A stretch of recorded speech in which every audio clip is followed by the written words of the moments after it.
All right, guys, it's been long enough, and I know you're getting really excited, so let's get right to it.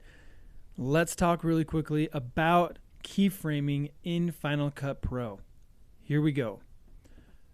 So I have this clip right here on my timeline, and I want to animate it. I want to maybe, I don't know, change the scale and make it bigger as if I'm kind of zooming in. Maybe I want it to spin. Maybe I want it to change from one color to another color or one effect to another effect. Like, this is what keyframing is allowing us to do, is change these properties. And so in order to do that, we need to first be in our inspector. And over here, let's just mess with transform real quick. So right here on the transform properties, you see all these properties: position, rotation, scale, all that stuff. And over on the right hand side, you see that each one has this kind of diamond shape, and that is keyframes. And so what a keyframe allows us to do is start and stop an animation, or the changing of a value of a property over time. So real quick, let's just get in with this scale. Let's just mess with scale. So what I'm going to do is move my playhead to where I want the animation to begin. And then all I'm going to do is on this scale property, I'm going to click the add keyframe button.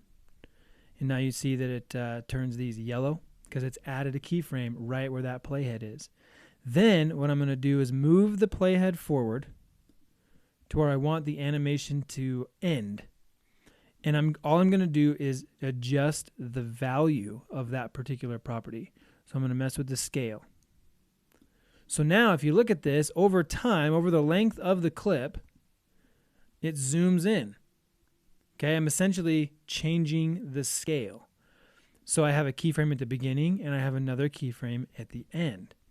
All right, now let's add some other things. Like, let's mess with the position, because in this particular clip, as it scales in, the character here goes to the bottom and it likes his feet are cut off or whatever. So if I'm just going to back to the beginning and I'm going to keyframe the position. So again, click that. Go to that last frame, or where I want the animation to end, and then all I do is adjust the value. So let's go like right there. So now, as it zooms in, see how it goes to that point right there. Okay, and I got a little bit of stuff that I got to change. So let's add one more keyframe. And I'm going to adjust the rotation. So again, move my playhead to where I want it to start, in this case at the beginning. Click the add keyframe button. Go to the end. Then adjust my value just a little bit. And that means I'm also going to have to kind of adjust my scale. And maybe my position. So now, so cool. So here's one thing that you can do. If you right click on the clip that you've added all this animation to, you can see where it says show video animation. And so what this does is it brings up all these different properties, and you can actually see these keyframes that I've set at the beginning of the clip and at the end. And so I'm just going to click this down arrow and click on position.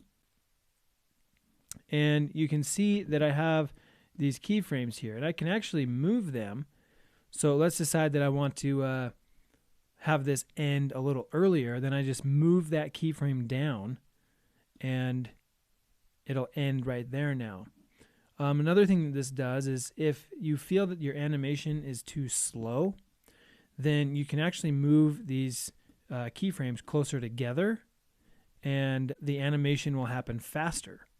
If you spread them apart, that animation will happen at a slower rate.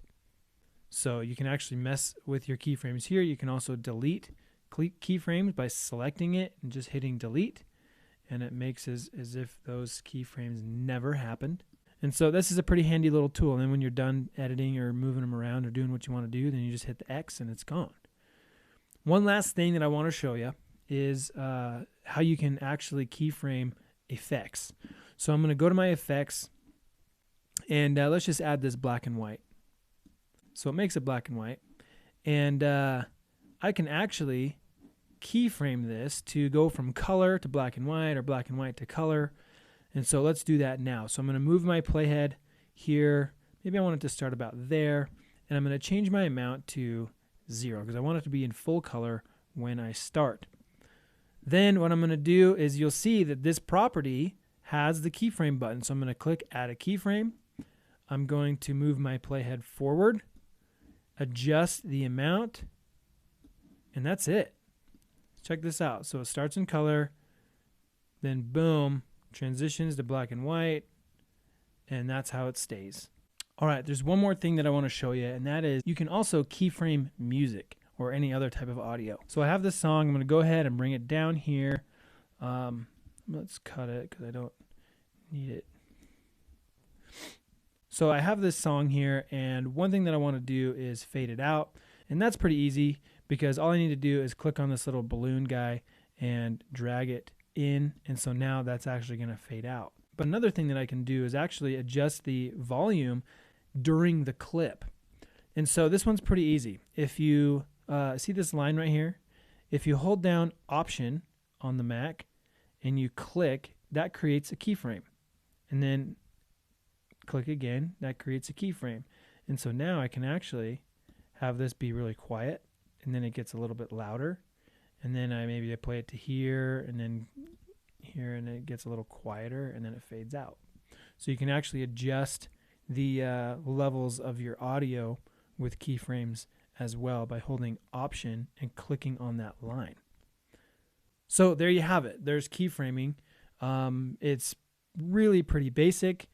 Anything with the add a keyframe button will allow you to add keyframes and consequently animate those properties. So experiment, have fun. If you need help, as always, let me know, and we'll see you then.